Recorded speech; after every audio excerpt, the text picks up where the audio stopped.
Guru chakula chake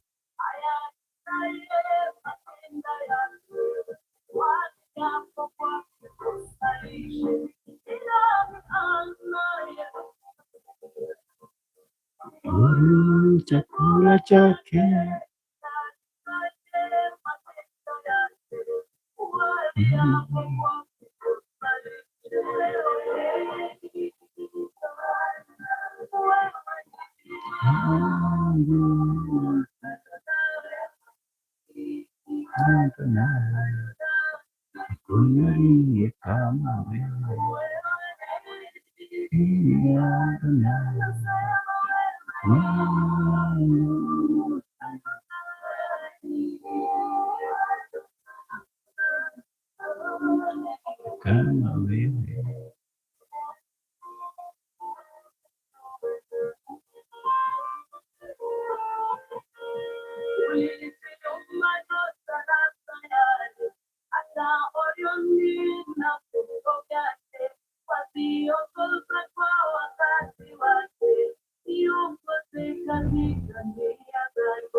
kama wewe.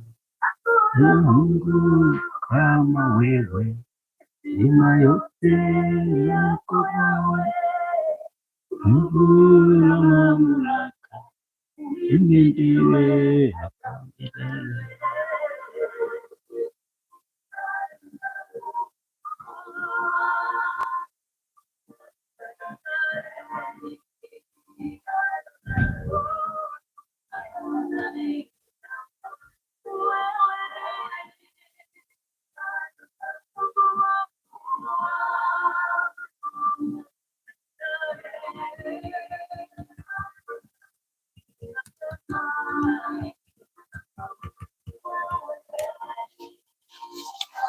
Good morning. Karibu this morning. Welcome on board. It's another day of prayer and fasting. Another day to share our morning together. A morning to impart godliness and the favor of God. And a day also to impact our day ahead by the grace of God. And so I welcome each one of us on Facebook, on YouTube. Karibuni sana. It is day 17th of prayer and fasting on our journey of 21 days that winds up this Sunday by the grace of God. And so karibu sana. It's an early morning. And I thank God that you can be alive this morning. I am alive this morning. It sounds natural, normal, ordinary, but you know how much it takes for anyone to be alive. If you visited any health facility this morning, it's when you can know how much it takes. The wards of the hospital, some are full. The ICUs are full. The theaters are fully booked. I'm telling you, life, to be alive is something to be thankful about, to be grateful about, because it takes so much for you, for me to be alive. Did you know that unaweza hata subuliwa na joto? You know, the temperatures can be an issue in your body. You hear of fever. Do you know that there are blood diseases, blood infections? Did you know that there are breathing issues? All these things, we are vulnerable to them. But imagine this morning, you are all healthy. My eyes are working. My nose is working. My mouth is working. My ears are working. I have nothing that is disturbing me. So I'm so super grateful. I'm telling my God, asante bila mwisho, because for sure he has blessed me. He has blessed you. Even seeing a few of us here, I bless the Lord for you. Even anyone who will come into contact with this video later on, I thank God for you. And you should be grateful that you are alive this morning, you are strong this morning, and you are hopeful even this morning. So I welcome all of us on board, that we can thank God, we can tell the Lord asante sana kwa sababu ya neema na baraka yake ambayo ametupatia. Tunasema ni asante, na tunaambia Bwana apokee sifa na apokee heshima, kwa sababu yeye ni mwaminifu wa kuaminika. So karibu sana, welcome on board, that we can pray together this morning. Help me to share kindly. You can share this on your status, you can share this on your story, you can share it to a group, and the Lord will bless you. You can also share the link on YouTube. You never know who needs this, na Mungu atakubariki na atakunemesha. Habari ya asubuhi, peace and business from America. God bless you, plant-based black man. Hi to you. Thank you so much, Robert Horton, Pastor Robert Horton from Hoskin, Kentucky. God bless you. God bless you. Yes. My God is a holy God. Our God is holy. Thank you so much. Make the conversation. Daktari Hamza, good morning on Facebook. May the Lord bless you. May the Lord bless you. Karibu sana. I'm here in Kenya. I'm in Kenya, East Africa. So for those of us who may not know where Kenya is, this morning I thank God for technology, that we can be networked and be able to come together by the grace of God. So this morning, I want us to pray, and we begin. Father, in the name of Jesus, I thank you this morning for your love, for your favor and care. Thank you for the opportunity to fast, the opportunity to pray, the opportunity to trust in your name, the opportunity to wait upon you, Almighty. My Father and my gracious God, I thank you this morning. I humble myself before you, knowing that I am a sinner, admitting that I need a Savior, the forgiveness of my sins. Father, cleanse my sins. I pray that you may forgive my brothers and my sisters this day. You may wash away their sins and set them apart for your glory, for your honor, and for your worship. This hour, Lord, as we begin our prayer, I pray that heaven can hear us. I pray that, oh Lord, you'll be pleased to answer us, even to bless us abundantly in the name of Jesus Christ. You are our God. You are our Father. You are our gracious Savior. Hakuna mwingine aliye kama wewe. Umetukuka, umeinuliwa, umeheshimika. Hakuna mwingine aliye kama wewe. Thank you, Almighty. Thank you, Redeemer. Now, Lord, as I read your word, as we climb the mountain of prayer, Some of us will be making a decision to start fasting today. Some of us are already faithful at the 17th day. My God and my Redeemer, I ask you to hear all of us. I pray that God, you can hear even the intercession of the Spirit of God in us. And Father, make our lives fruitful, productive in the month of July, August, September, October, November, and December. My Father and my God, this morning we come with gratitude. This morning we come ready to learn how to be grateful to our Savior, to our God, even for the many blessings that are countless, uncountable, that God you have done for us.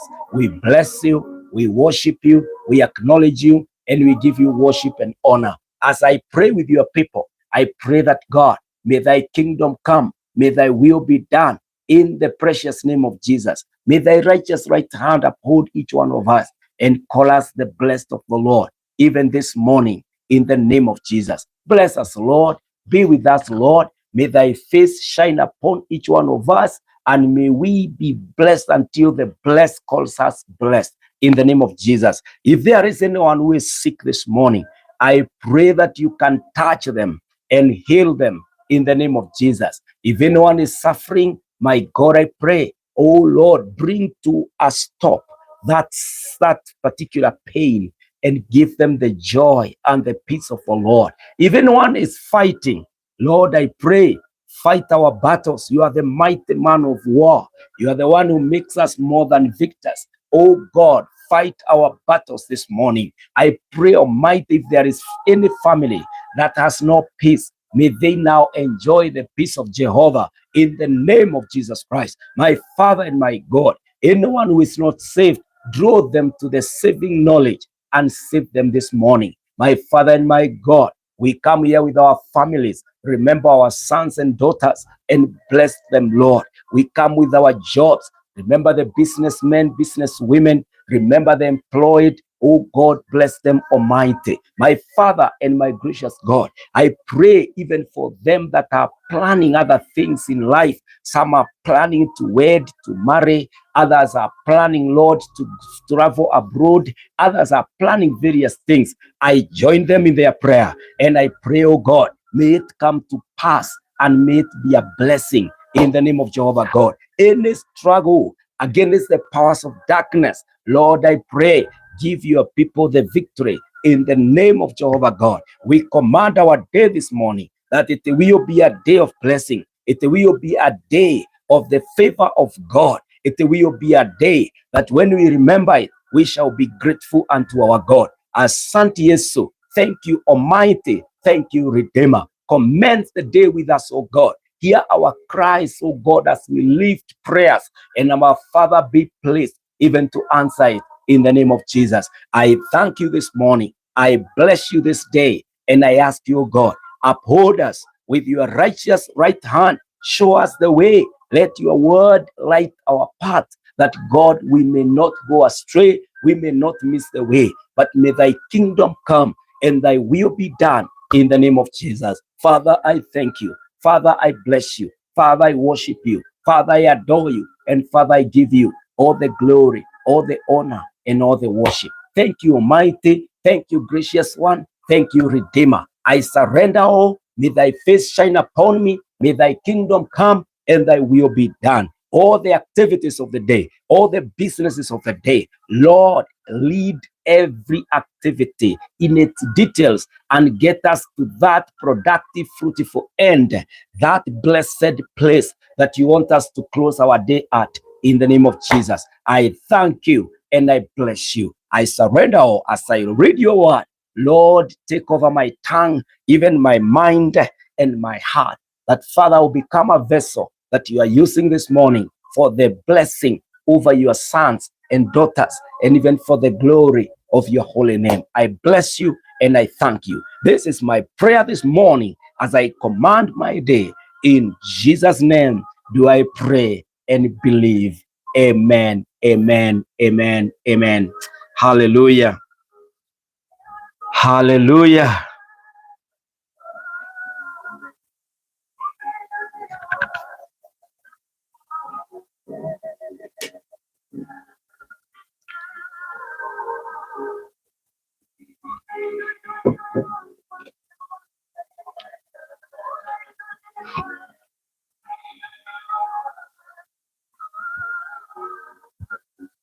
katika kiti chako cha enzi.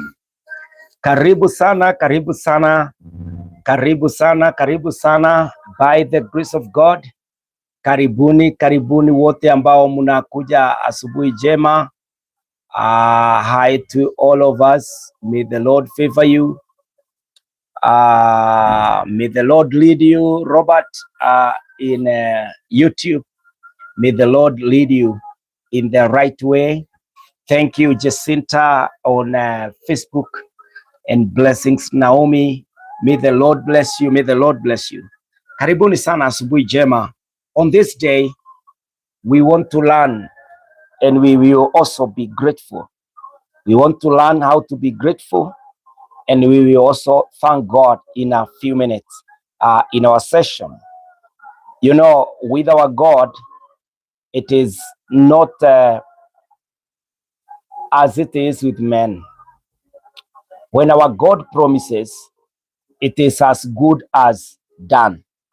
We can thank our God in advance. We can tell the Lord asante sana hata kabla hajatenda, because we know he is faithful. He will keep his word. Our God is the promise keeper. But with men, they are subject to changes. A person can promise that I will be your friend. A person can even promise that I will be your partner in business. But after a few days or after a few phone calls, they change their mind and they tell you, I am sorry, I may not partner with you in this business. I have even seen people, they go to an extent of making vows, and they tell a certain girl, I'll cherish, I'll love, I'll abide, I'll be with you the rest of my life. Or the girl tells the guy, I will be with you, I'll love you, I'll cherish, all of that. Then all of a sudden, they change their minds. Men change their minds. Women change their minds. But you know, with God, let every man be a liar, but God is faithful. God keeps his word. When God says, I bless you, he will surely bless you. When the Lord says, I will never forsake you nor leave you, God will not break that covenant. God is a promise keeper. This is why the Bible is true. You know, it's a very old book, but what happens to it is that it is translated every year to different languages. It is the most read book because the God of the Bible is the true God.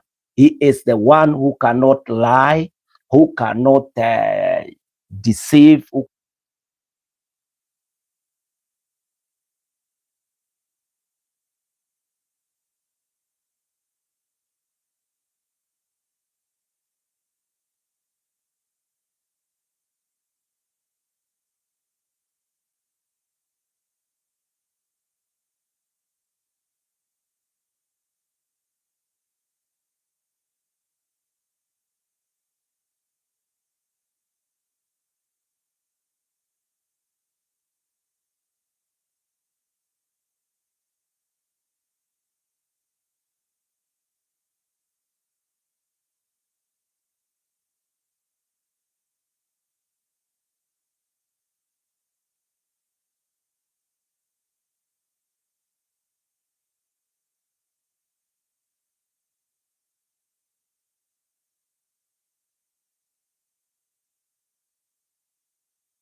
communication.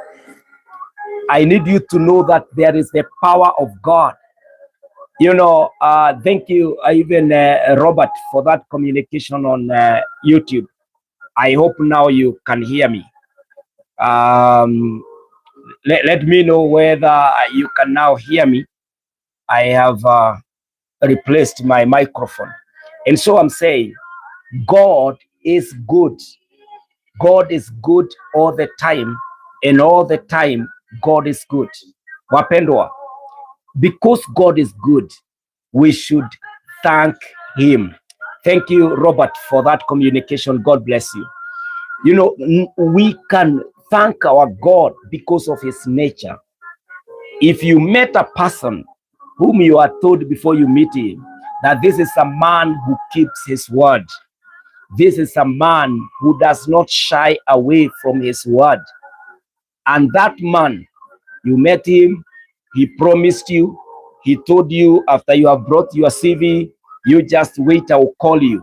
You will be able to be confident because there is a word that went about telling you that that man is good in keeping his word. This is our God. He keeps his word. He is good. The nature of God is being good. God is good all the time. And all the time, God is good. Our God is good, Wapendo. Our God is gracious. All these prayers you have done for the past 16 days, and today the 17th day, even all the way to Sunday the 21st, one thing you can count and be grateful to God about is His nature, that He is good. He cannot lie. He cannot take us for granted. Our God is good. I pray this morning that this goodness of the Lord will boost your faith, will encourage you, ya kwamba yale yote ambayo mumeomba Mungu ataweza kuwatimizia. God is good. Thank you, Robert. You are saying that my loved ones need to be delivered from drugs.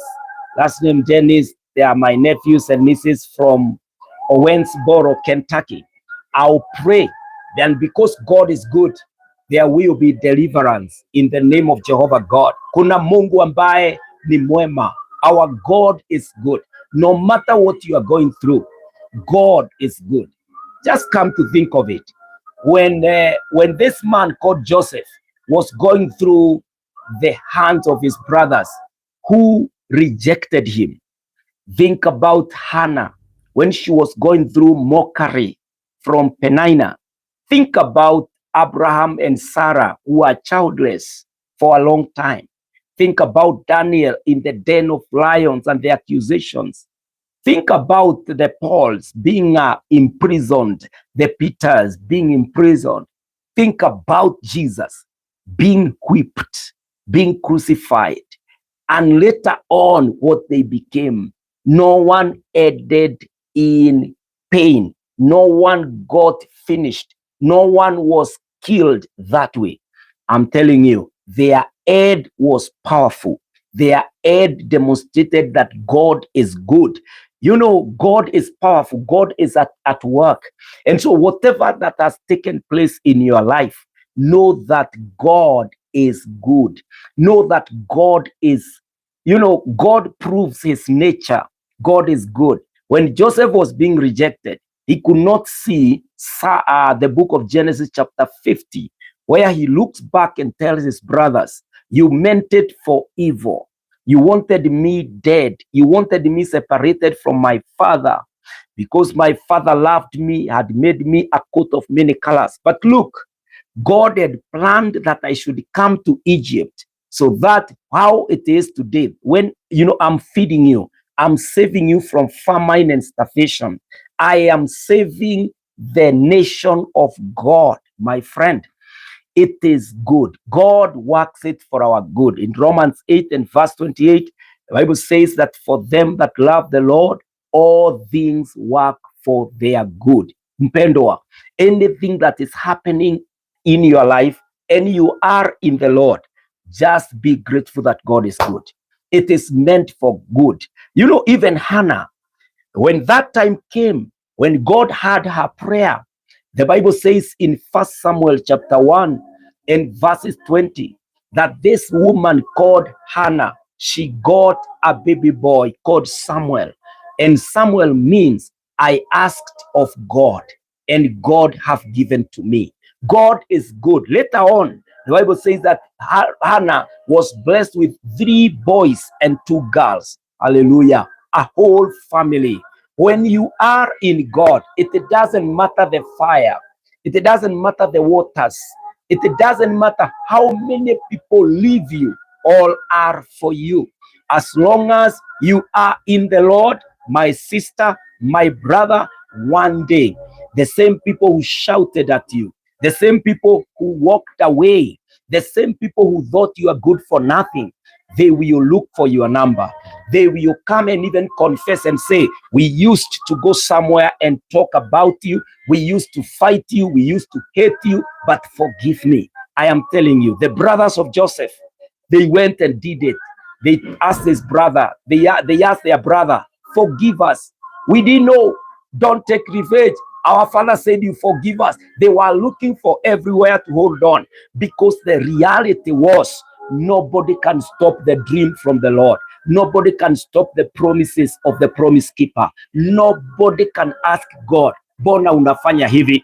Have you read Job 42 and verse 2? It says, I have learned no one can thwart your ways. You know, nobody can shortchange, nobody can twist God. Ati kwa sababu amekubariki ya kulaani, ati kwa sababu amekufanyia njia aizibe. Hapana. Ukikuta Mungu ambaye ana change mind namna hiyo, that is not the God of Abraham, Isaac and Jacob. The God of the church, the Father of Jesus Christ, is the Lord who keeps his word. And so this morning, be grateful, for God is good. Remember, today we are learning about Thanksgiving because we are in the session of prayer. We will thank God for the far we have come. We will thank God in advance, and we will remain the grateful people of the Lord. Watu ambao wanamcha, wanampenda Mungu wao. Amen. Thank you, Kezia wa Karaoke. And I'm forever grateful, you, the woman of God, the support you give me on media. You made me rise and also bring up the Church of Christ. I'm forever thankful, and I thank you, God, even for hearing my prayer and lifting me to the standard I am today. Thank you, where you are. God bless you. And so this morning, let us be grateful and let us acknowledge God. The Bible says in Psalm 7 and verse 17, Psalm 7 and verse 17, I will give to the Lord the thanks due to his righteousness, and I will sing praise to the name of the Lord, the Most High. I will give to the Lord the thanks due to his righteousness, and I will sing praise to the name of the Lord, the Most High. You see, we say that God is good. We are thanking God because of his nature. He is good. He will never hate us. He will never leave us. He will never betray us. His nature is good. He is good. Number 2, why we thank God is because of his righteousness. Our God is always right. God will never get it wrong. God will never say, oops. God never slumbers nor sleeps. Our God does everything right. And so in your life, he will make your path straight. Where it is not right, God will straighten your path. God will raise his face on you. God will stretch his hand on you and uplift you and put you in the right path, the righteous path. And I pray that you can trust this God and thank him. Because God, when we talk about righteousness, we are talking about the justice of God. That he will never call anyone evil if you are not evil. That God will never take away from you what is due you. He is righteous. He runs with his justice. He is the just God. God keeps his word. He is righteous. Mungu hawezi sema hii leo alafu kesho unakuta amebadilisha mawazo yake. No, our God is the righteous God. I pray this morning that you can be encouraged that after laboring on the mountain of God the 17th day today, you will not feel like it will never happen in your life. God himself will come through for your life. God himself will do more than we can pray or imagine. Our God will come through for you, mpendwa. Haijalishi umerushwa wapi, haijalishi umesahaulika kiwango gani. You remember in the book of Esther, there is a story of a man called Mordecai. He was the gatekeeper at that particular palace of the king of the day. And one day, he thwarted the program of his fellow soldiers who had planned an assassination of the king. They had planned that the king will be killed. And this faithful soldier, he was righteous. Mordecai was a righteous man. He said, no, I cannot subvert justice.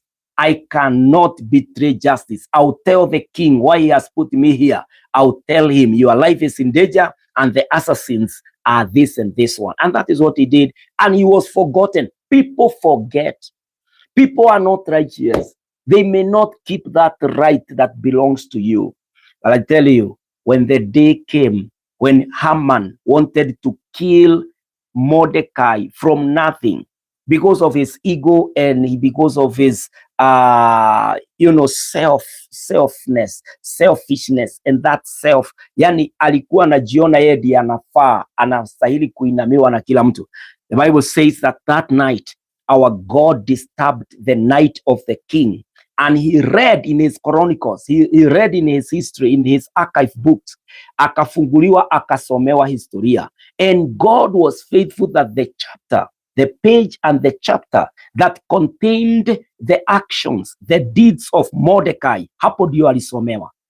I want to let you know, as the Bible tells us that we do good things, we labor in doing good, yani tuendelee na kufanya mambo mazuri, kwa sababu nyakati ikifika tutavuna. God is righteous. God will keep that word. Aliposema I'll keep my word, my sister, yule mtu umewahi saidia, yule mtu umewahi tetea, yule mtu umewahi shika mkono, kile ambacho umewahi fanyia Mungu, I want to let you know, it will never go to another person. God will never forget the good deed that you did. That deed will follow you. Mordecai hakuenda kujitetea, because when you know, ni vile Mswahili anasema tenda wema nenda zako. That good has a power of itself representing you. That night God came down in the night of that king, na ikasomwa vile Mordecai alifanyia mfalme, and he was so disturbed and said, have I ever repaid this goodness to that man who did this good to me? Akaambiwa na wale wengine watumishi, hapana. Akauliza ni nani ako nje ani advise what to do for this guy. The man who had come early was this Haman, ambaye alikuwa amefika mapema ndio aweze kuua, aweze kumaliza mtu wa Mungu anaitwa Mordecai. The Bible tells us that the good things, akaulizwa yule mtu mfalme angependa kumshukuru, anastahili kufanyia nini? I'm telling you, Haman akafikiria ni mimi, it is me who will be rewarded. But you know what? I pray in the name of Jesus Christ. Hallelujah. Hey, my friend, do good. Bank it on God. God will come one day, atakulipa, utashangaa. Utakuwa unajiuliza, na nilikuwa nalia nini? Nilikuwa ninakosa usingizi kwa nini? Kama ni mimi leo, unajichuna hivi huamini. I'm telling you, that day, Mordecai alibebwa na farasi wa mfalme. That day, Mordecai alizungushwa mji mzima. That day, Mordecai alitangazwa na kinywa cha adui wake mkubwa, na ikatangazwa, this is the man who the king has honored. My friend, tenda wema. Our God is righteous. We can count on him. Our God is righteous. He will keep his word. He will not allow you to be frustrated. He will not allow you to be shortchanged. Our God will keep his word because he is righteous. Hallelujah. Na ninajua tuko wengi hapa ambao tumeona utakatifu wa Mungu. By the way, Mungu anatimizanga kile alikuahidi hata kama umebackslide. God will remain God. Kama alikubaliana na wewe katika ile maombi, katika ile neno, katika ahadi zake ya kwamba atakubariki, utabarikiwa hata kama huko katika imani. Because God is so faithful. That is how faithful, how righteous, how good our God is. Why can't we thank our God for his goodness? Father, I thank you. Father, I thank you. Thank you for your good. Thank you that you are righteous. You will never call the pure, the righteous, unholy. My God and my Father, this morning on the day of Thanksgiving, Father, we are grateful.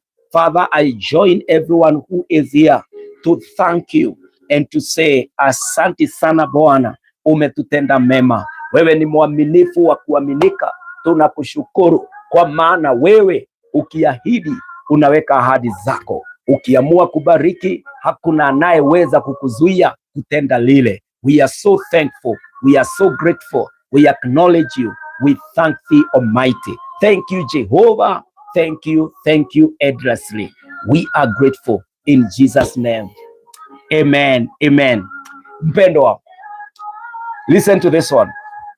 In 1 Thessalonians 5:18, the Bible says, give thanks in all circumstances, for this is the will of God in Christ Jesus for you. Give thanks in all circumstances, for this is the will of God for you in Christ Jesus. In Christ Jesus. Give thanks in all circumstances. In all circumstances. Yale yote unapitia, shukuru Mungu. Kile ambacho umepitia, shukuru Mungu. Kile kitakuja, shukuru Mungu. In all circumstances. You may not be grateful about the circumstance. You may not tell God, I am thankful that so and so is insulting me. You may not thank God that so and so has taken something away from me. But in that situation, know that God is also in it. Know that God will make you survive it. Know that God cannot allow you to be tempted beyond your measure of resilience. Know that God is there to sustain, to preserve, and to keep you. Yani mambo yasikutendekee around, alafu uzame ndani yake, alafu ukaushwe naye, ama you give up. No. Know that in that circumstance, God is around. God is with you. You will survive it. When Shadrach, Meshach, and Abednego were threatened with fire, they told the king, let it be known that even if God does not come in this furnace, we have experienced him in the past. We know he will come. Mpendwa, in all circumstances, know that God will come. You know about the fourth man in that fire? That God descended and joined them. My friend, don't allow yourself to be manipulated by the circumstances to become thankless. Don't allow the circumstance to become the focus. Know God beyond the circumstance.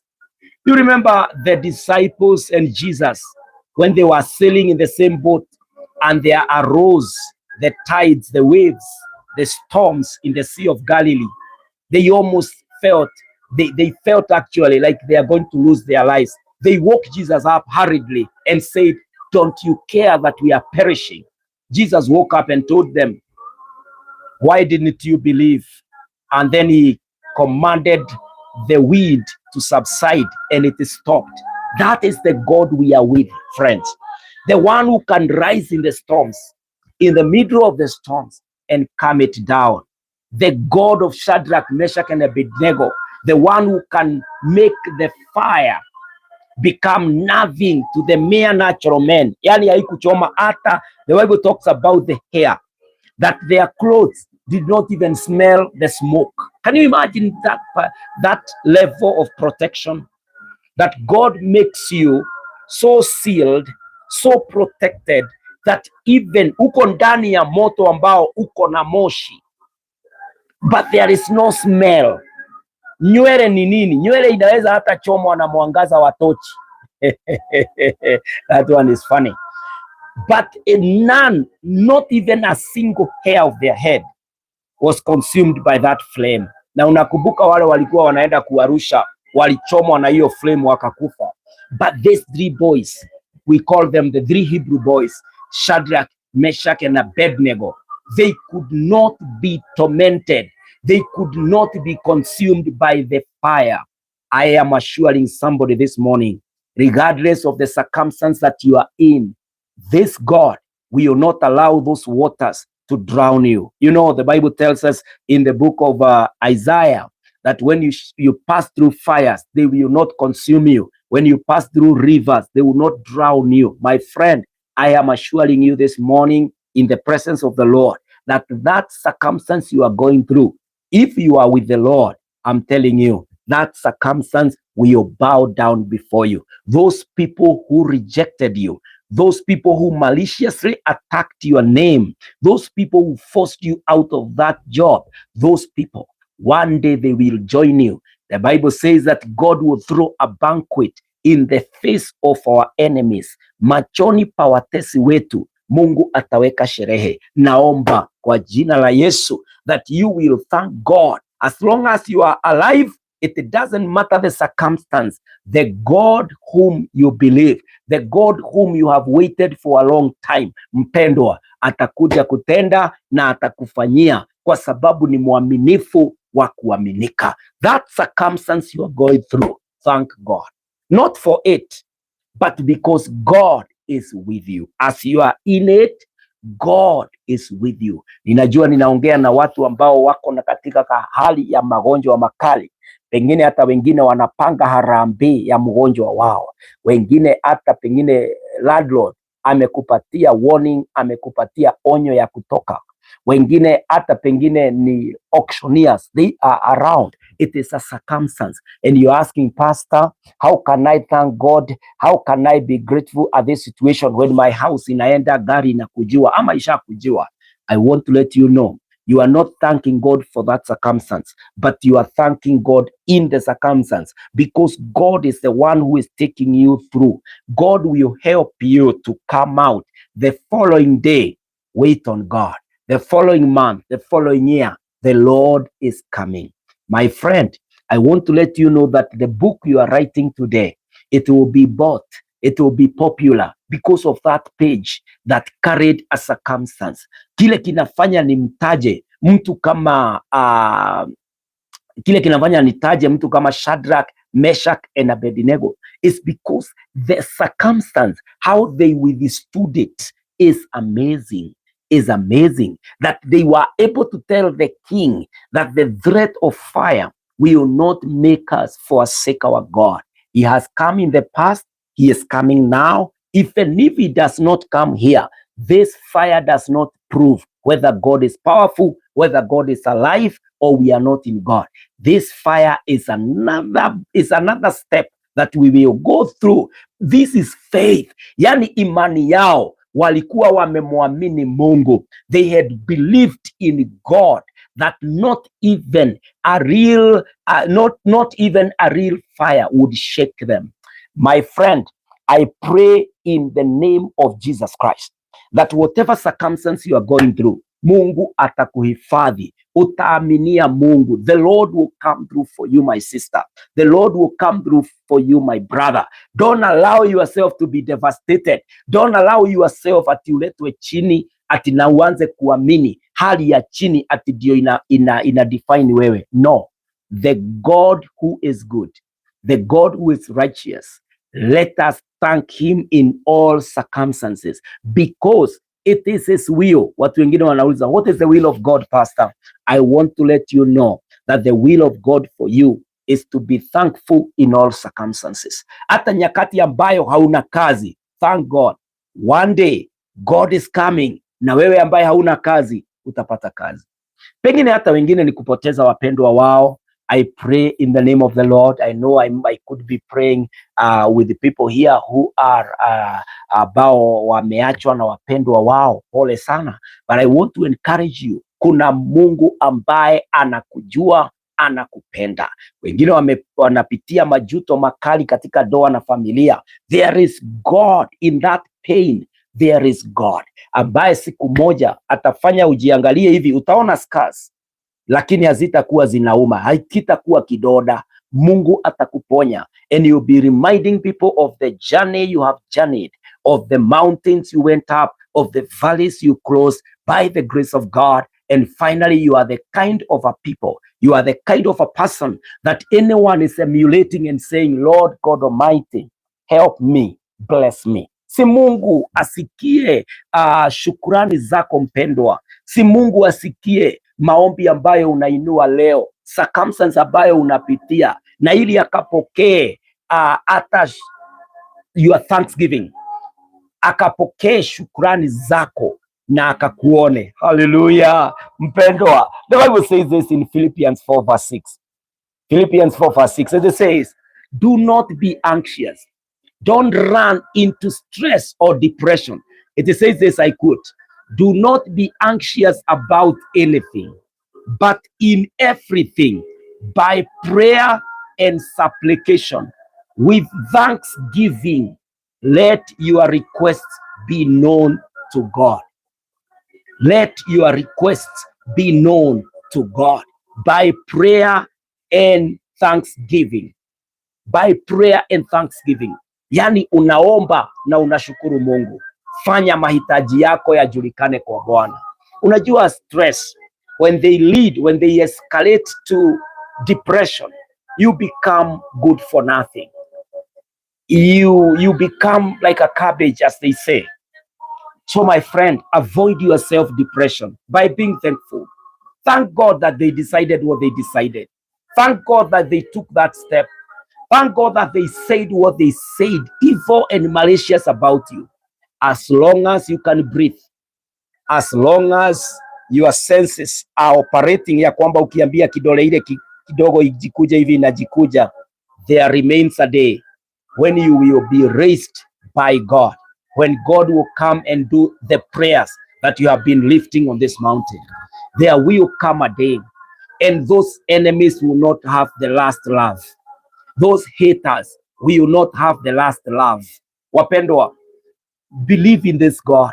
Do not be anxious. Don't allow anxiety. Don't allow trouble. Jesus in John 14 would tell us, let your heart not be troubled, for you trust in God. Hallelujah. You trust in God. Jesus would tell the disciples, I am the way, the truth, and the life. No one comes to the Father apart from through me. In John 15:16, Jesus would say, and anything you shall ask my Father in my name, I shall do it for you. What an assurance. Na bona unayubayubishwa na watu wa damu na nyama? Bona unayubayubishwa na wanaume, unayubayubishwa na wamama, wasichana? No, don't allow yourself to be worn out. Don't allow pressure, anxiety, trouble, kuchanganyikiwa. My friend, don't travel that route of suicide.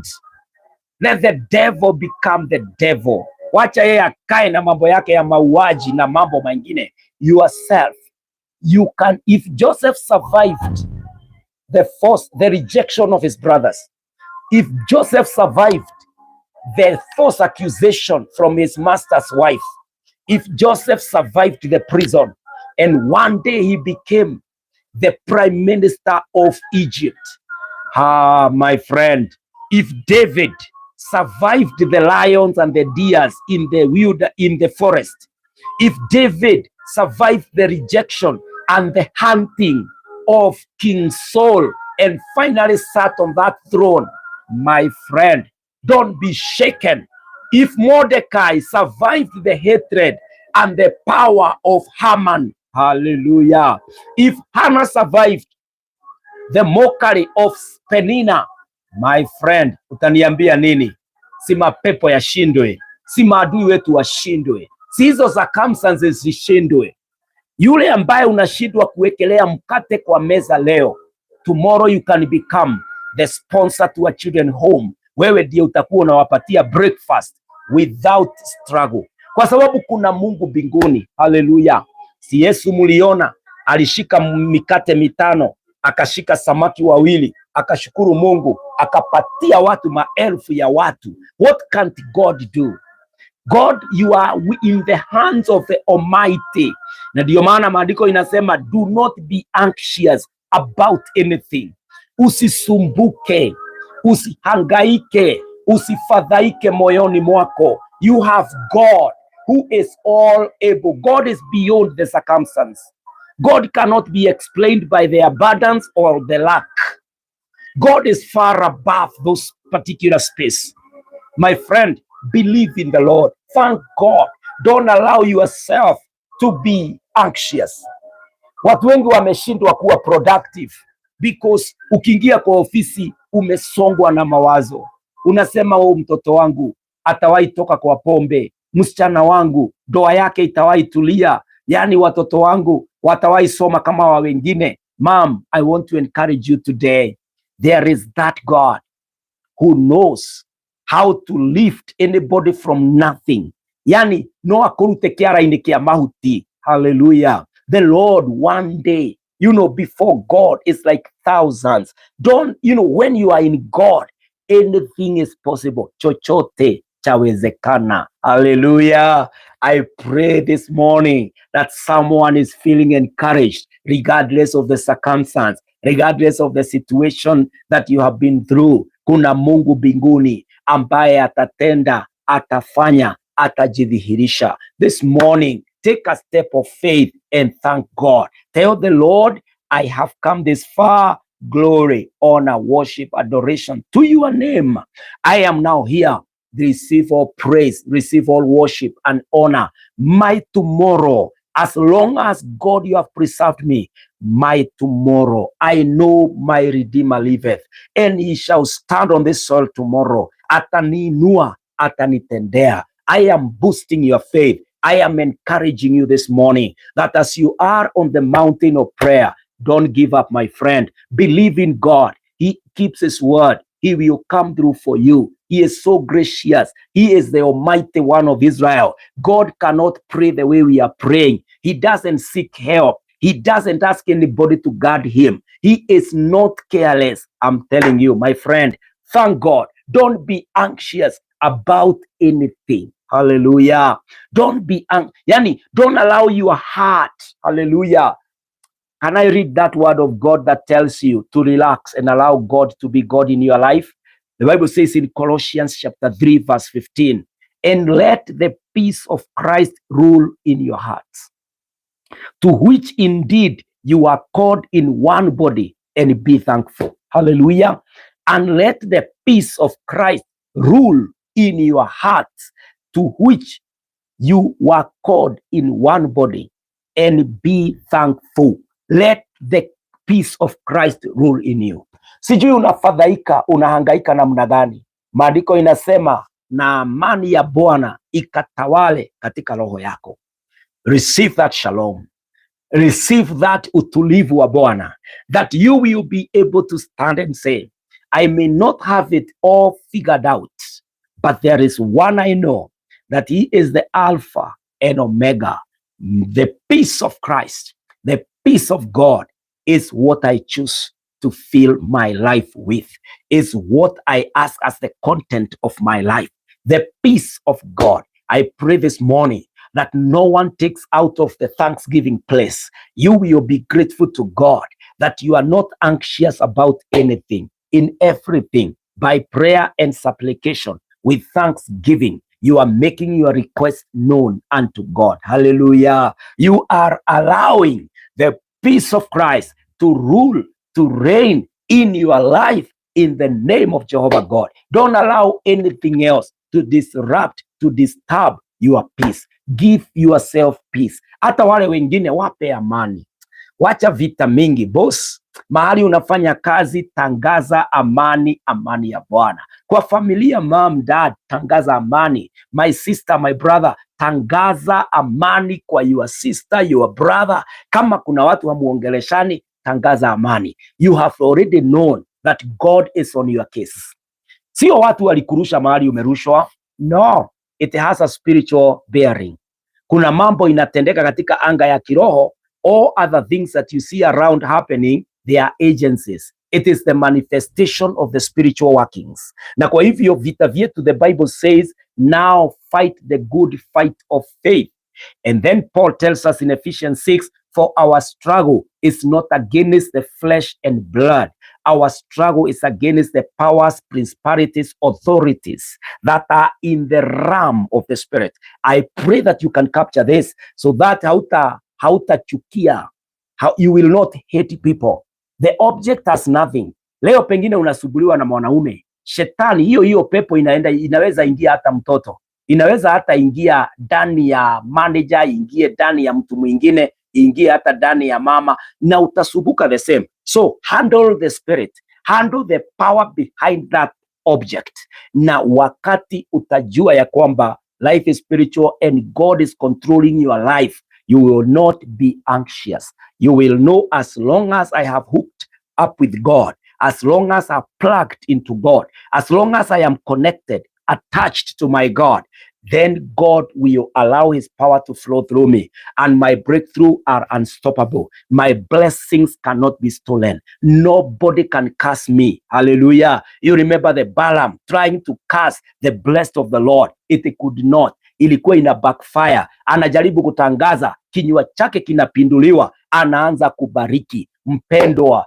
this morning in the name of the Lord, I can see we are running out of time. I'm supposed to be here for only 60 minutes and only a few seconds are remaining, and then we will call it a day on the mountain of prayer. Mimi nakuombea Mungu akubariki, na kuombea uwe mtu wa kushukuru, and the way you can even train yourself to be a thankful person, si uangalie wale watu wamewahi kukusaidia, uandikie thank you so much, like what I'm telling my sister here Kezia. Thank you for supporting and holding my hand to bring me up even to be able to preach the word of the Lord. Hata ambia wengine waandikie, wapendwa, hata mom kama yuko, mwambie asante mom, asante dad, asante pastor, asante my neighbor, asante my manager.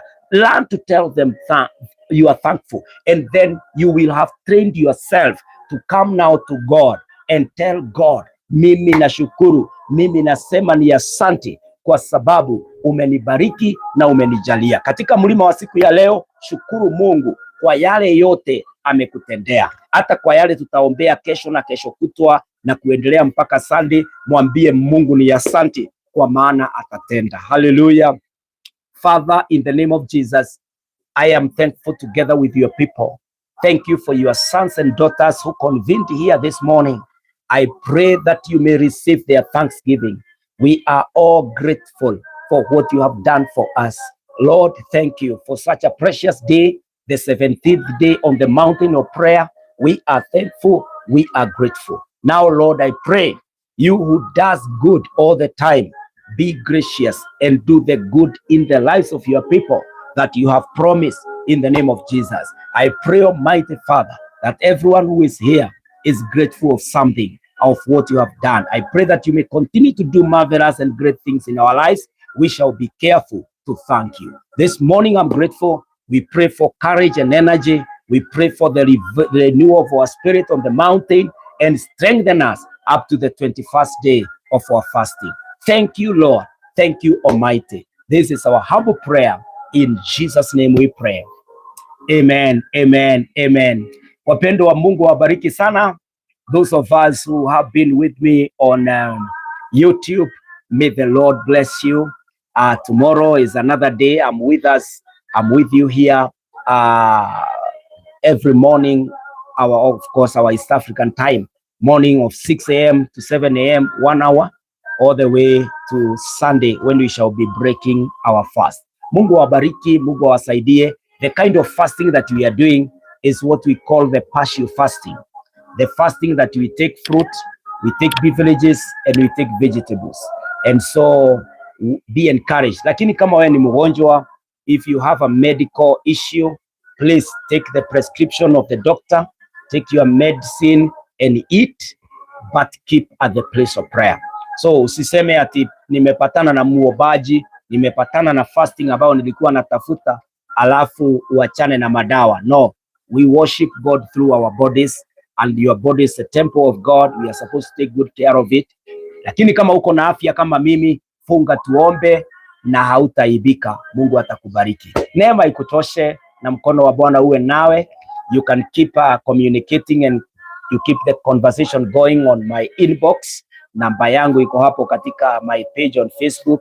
You can WhatsApp me ama unaweza kuni inbox, na Mungu atakubariki na neema itakutosha. God bless you. Thank you so much. Thank you for being with us. Thank you all of us. Thank you Robert from Kentucky. Say hi to the guys in those West countries. Kezia, I don't know whether you have come back, but if you are still in America, say hi to the Americans, including Winrose. Na Mungu awabariki na neema iwatoshe nyote. Jerry Washira, Gikonyo, Lucy Wamboi, Helen Shiru, Mukami wa Kingori, Ako, Blessings Naomi, zote daktari. May the Lord bless you, and Kaka Media, all of you. God bless you. Have a wonderful, fruitful, peaceful day, and be thankful in the presence of the Lord. Shalom, and God bless you. Amen. Amen.